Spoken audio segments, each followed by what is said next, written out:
Hello, welcome to Free Bible Commentary with Pastor Teacher Dr. Bob Utley. Be sure to visit Free Bible Commentary at www.freebiblecommentary.org. Now, here's Bob. Hello. We're going to continue our study in Revelation today. We're going to be in the beginning of the seven trumpets. Now, we've seen the seven trumpets came out of the seventh seal. There's been a lot of conjecture about the relationship between the seals, the trumpets, and the bowls. It seems to me there is a recapitulation. They're going over the same ground with greater intensity. Some have said there's a partial recapitulation in that the seven seals lead up to the beginning of the end, and the trumpets and the bowls describe the events of the end. Well, I can live with that, because what I think is the sixth seal is the end, the seventh trumpet is the end, and the bowls are climactic right to the end. Now the question is then, where is John drawing his metaphors from? And almost every questionable metaphor will be pulled from one of three sources by commentators. Number one, they'll try to go back in the Old Testament and find an Old Testament allusion.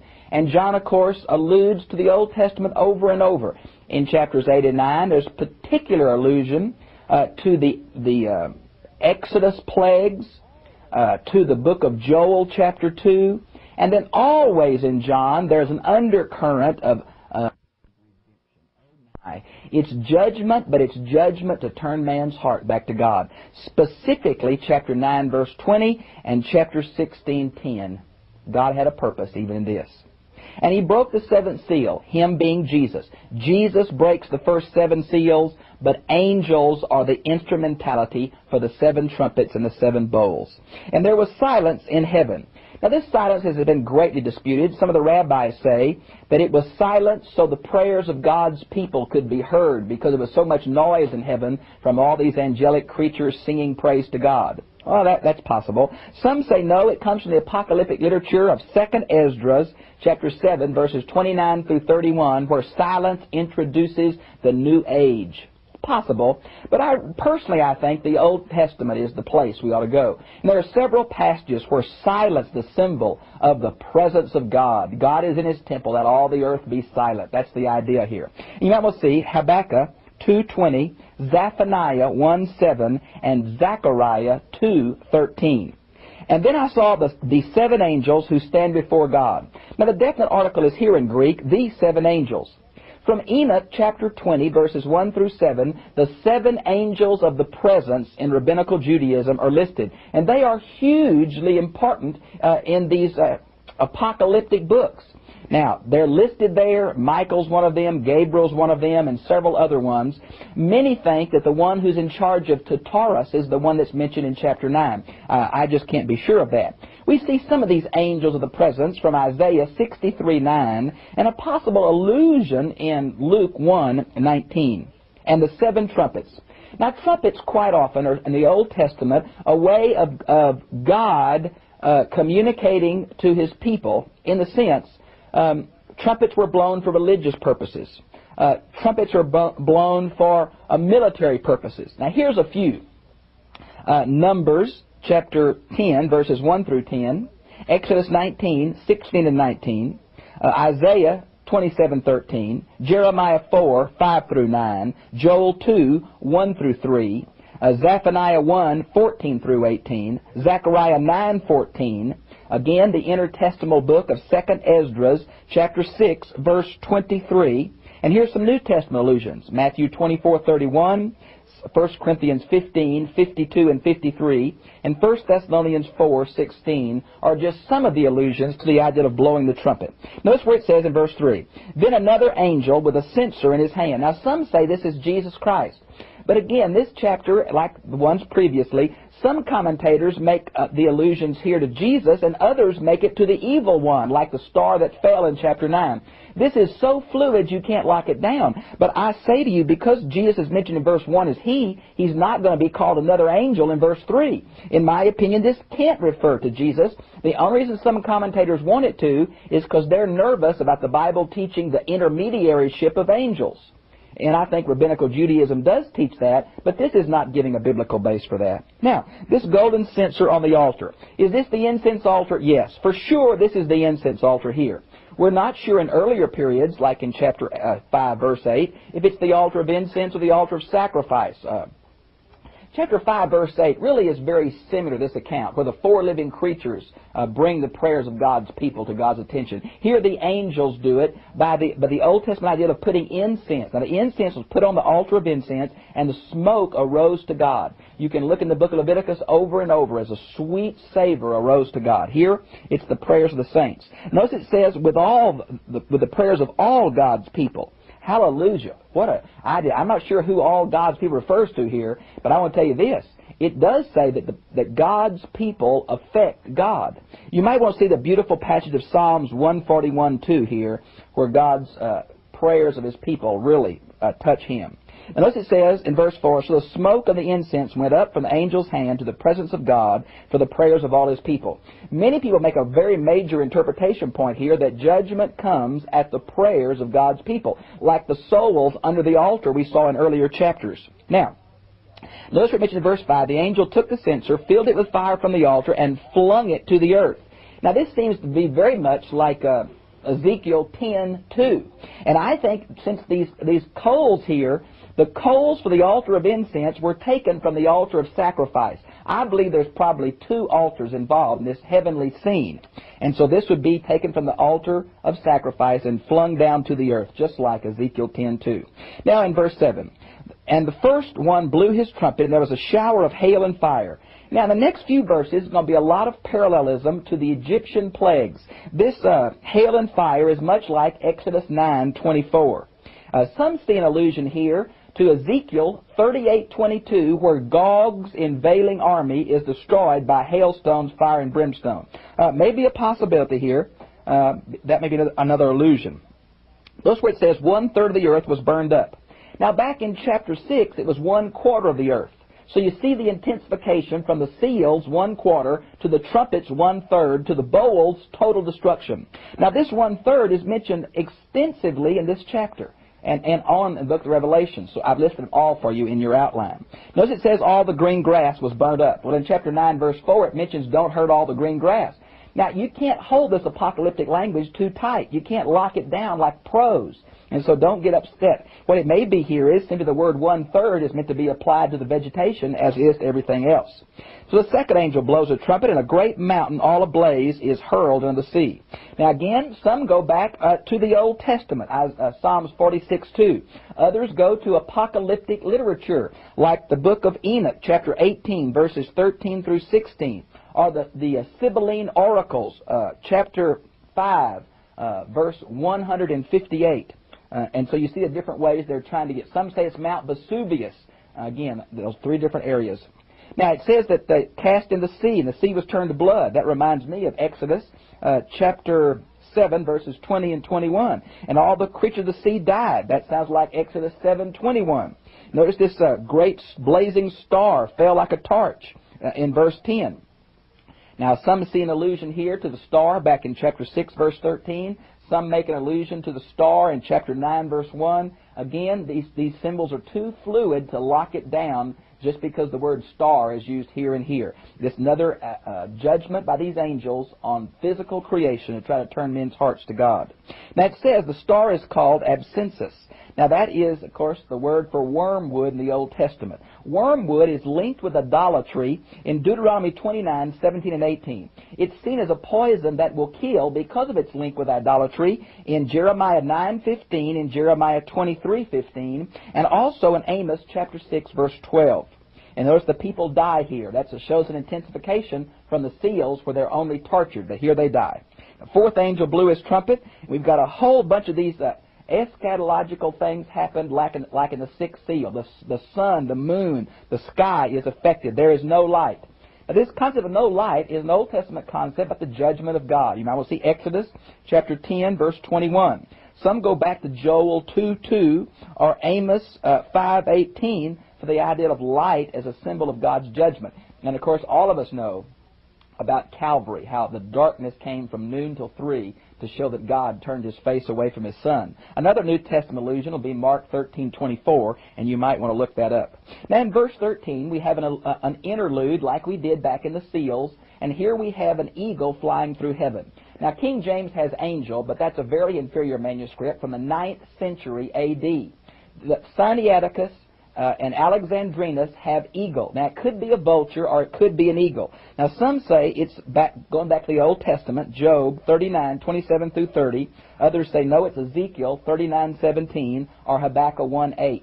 Now there are many possible allusions in the New Testament about vultures connected with God's judgment. Matthew 24:28, Luke 17:37, and even this inter-biblical literature, this Jewish apocalyptic, 2nd Baruch 77:19 and following. So you see there's many possible allusions. Now it's going in midair. You know how eagles and vultures kind of soar real high? That's the idea. We see this same midair in chapter 14:6 and 19:17. So it's flying way above the earth so all can see it, and the eagle talks. Now, obviously, this is symbolic of the eagle talking. Some say the eagle is a symbol of the Roman army. I think that's reading way too much into this.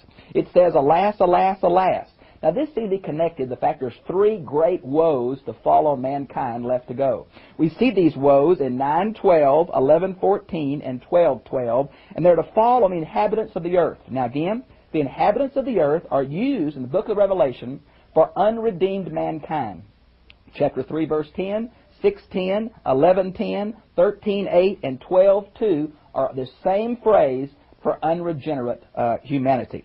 Now in chapter 9 we have a specific reference, either again in the plagues of Egypt, Exodus 10:12 through 15, or from Joel chapter 2. And I personally think Joel chapter 2 is a better setting, though with the Exodus plagues in chapter 8, it's not unusual they would be continued in chapter 9. Thus the 5th angel blew his trumpet, and a star that had fallen from the sky. Now here's the idea of had fallen. It's perfect tense. It had already fallen. Now some link this to Satan, the angel that fell from heaven. And they go back to Isaiah 14:12, or they go to Luke 10:18, or they go to Revelation 12:9 and say, see, it's Satan. He'd fallen to heaven.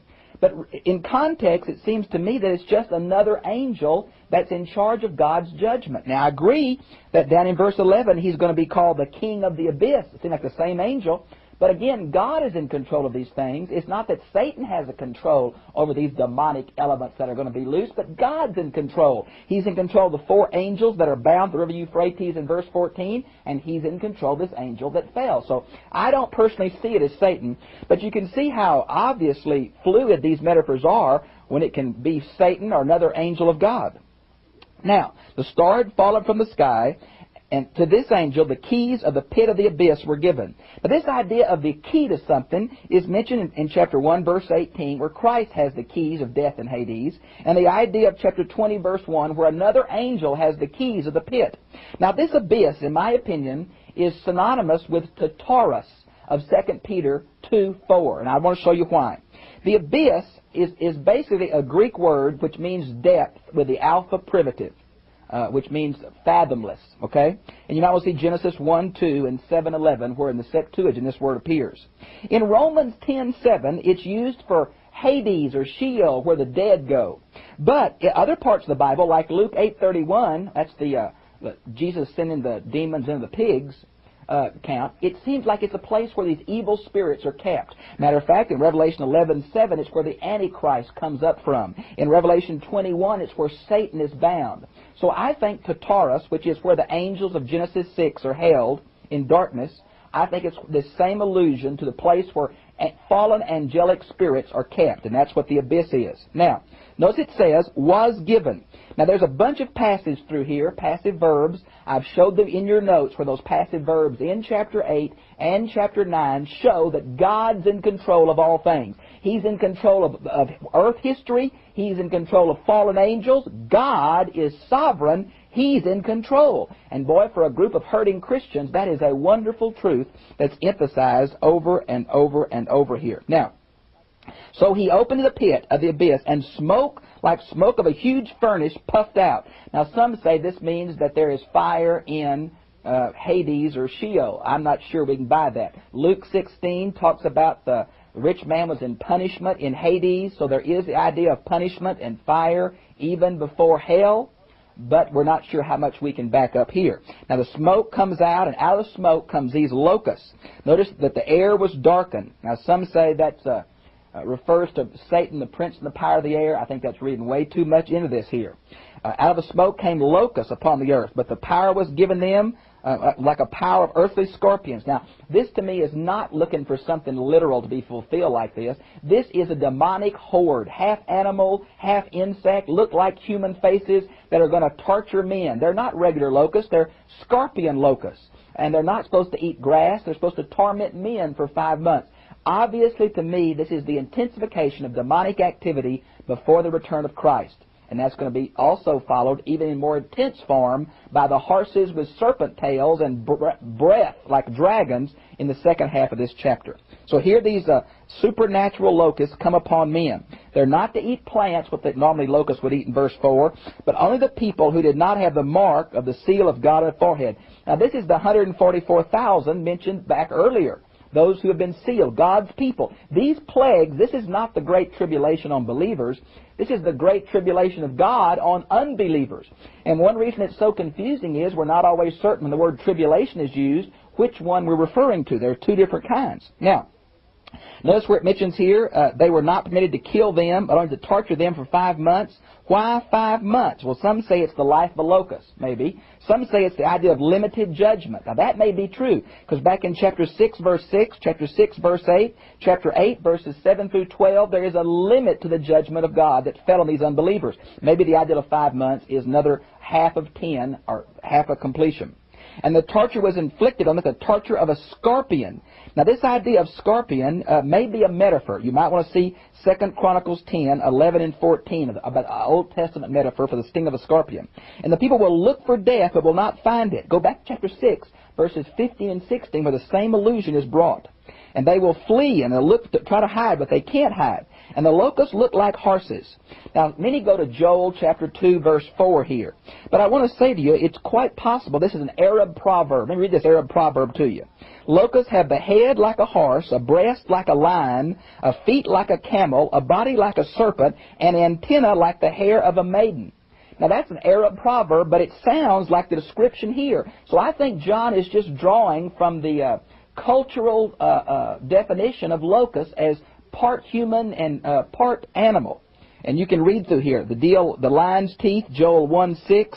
Their vast numbers like chariots of horses rumbling to battle, Joel 2, 4, and 5. And then it says their tails were like scorpion. And again, they had 5 months. Now, verse 11 it says, and they had over them a king. Now, Proverbs 30, verse 27, says that locusts don't have a king. But this is a really important point here. In Hebrew, his name is Abaddon, and in Greek, Apollyon. Now, in Hebrew, it means destruction, but in Greek, it means destroyer. It's masculine. Now, some go back to the Old Testament, Job 26:6, Job 28:22, Job 31:12, Psalms 88:11, Proverbs 15:11, Proverbs 27:20, to speak about the allusion of this Abaddon. But others go to the Qumran literature, this interbiblical literature, where this name is a personification of death. Still others see it as a reference to Domitian and Nero claiming to be the incarnation of Apollo. And they see the same root, Apollyon and Apollo, came from the same Greek root, and they see an allusion here to emperor worship. Now, it's also known that a locust was a symbol of Apollo. And so maybe that's true. It was saying that who claims to be emperor is really only emperor over a group of demonic locusts. Maybe that's the idea, but it may be reading too much into it here.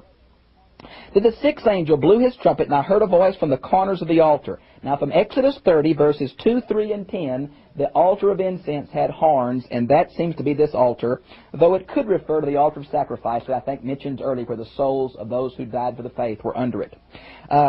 Here we have the idea of God's people now. Their prayers are what's going to affect the judgment that follows. Turn loose the 4 angels that are bound. Now here, are these just more servants of God? Well, the fact there are bound angels seems to tell me they're fallen angels. Now there's 4 of them, seems to link with the 4 horsemen of the apocalypse back in chapter 6, verse 2, and through 8 in chapter 7, verse 1. Now, I realize the fourness are in different places, but the four, the idea of universal problems, seems to be the key here. Okay. At the river Euphrates. Now, this river Euphrates was the ideal limits of the people of God. You might want to see, let's see, I can find that reference here. I believe it's Genesis 15:8, Deuteronomy 1:7, Deuteronomy 11:24, and Joshua 1:4. It's Genesis 15:18, excuse me. It was the farthest limits of the promised land.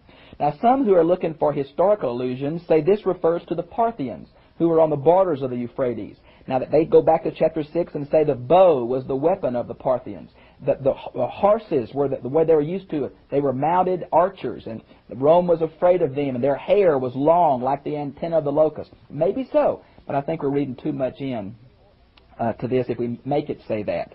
And the four angels who were kept in rebellion for that hour and day and month. Notice the hour, and it's the idea of something very specific.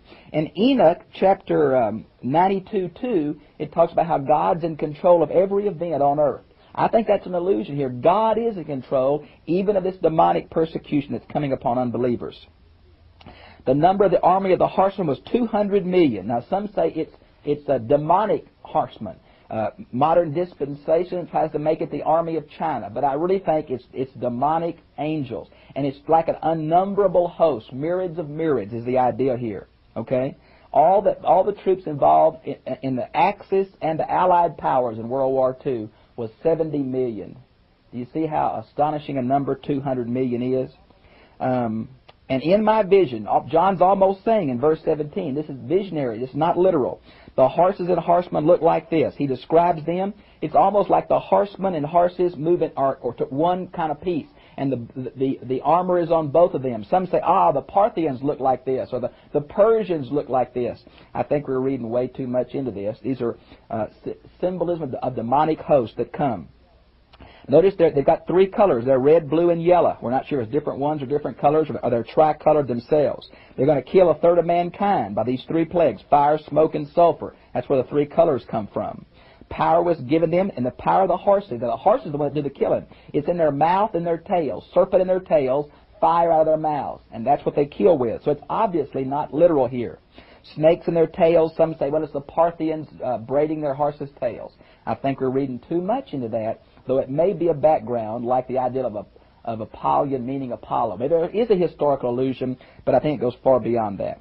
And notice in verse 20, and the rest of mankind who were not killed with the plagues did not repent. They were meant to repent. There was a purpose in this. It's redemptive, but they wouldn't turn. They kept worshiping demons. You might want to see Deuteronomy 32:17, Psalms 106:37, and 1 Corinthians 10:20, and 1 Timothy 4:1 about the demons behind idol worship. I don't think idols are anything, but the demonic uses that to trick men and seduce them. Notice the mention in verse 21 of murders and magic. You might want to see Galatians 5:20. It's the word sorcery. We get the English word pharmacy from this. And here we have idolatry and immorality and thefts. It shows the things that humans wouldn't turn to. Now, to me, it's very important we see that what we have here is a demonic invasion just preceding the end time. But listen to this, friends. These things could not hurt the people of God. Those persecuted Christians that were being killed by the synagogue of Satan, and those who claim to be teachers but aren't, back in the letters to the 7 churches, they were going in persecution. They were being persecuted by unbelievers. But God says there's a persecution coming, a persecution on unbelievers that you won't be affected by. I'm in control of history, he says. Trust me, I'm going to bring all things to light. I'm going to make things fair. I'm going to make things right. I'm in control of history. I'm in control of evil. I'm on my throne. The prayers of my people affect me. I know what you're going through. I'm going to bring it all right. Trust me. Hang in there. That seems to be the real word. Whether we can analyze every one of these allusions, whether we can be certain exactly what John meant, is not as important as that we see the overall thrust. God says, I love you. I'm in control. Fear not, little flock. I'm going to bring it to pass in the appropriate way. That's a message we all need to hear, whether we're in the midst of persecution or not. God's on His throne. heaven is silent, His people affect Him, God will judge the unbelieving world. God's going to bring history to a culmination. Boy, what a great message. I've enjoyed being with you. I'll see you again, same time, same place, next week. God bless you.